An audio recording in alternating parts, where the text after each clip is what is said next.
Υπάρχει εντύπωση ότι τα μεγάλα έργα της Λευκωσίας καθυστερούν. Δεν είναι απόλυτα σωστή η εντύπωση αυτή.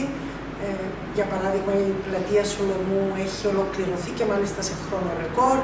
Το νέο Δημαρχείο είναι σε εξέλιξη, ήδη παραδόθηκε η μία πτέρυγα. Στην περίπτωση της πλατείας Ελευθερίας, που ίσως η καθυστέρηση είναι πιο ορατή, είμαστε στην διαδικασία υπογραφής συμβολέων με τον επιτυχώντα εργολάβο. Η ανάπλαση του παλιού Γασιπί έχει προχωρήσει ο αρχιτεκτονικός διαγωνισμός και τώρα γίνεται η οικονομοτεχνική μελέτη.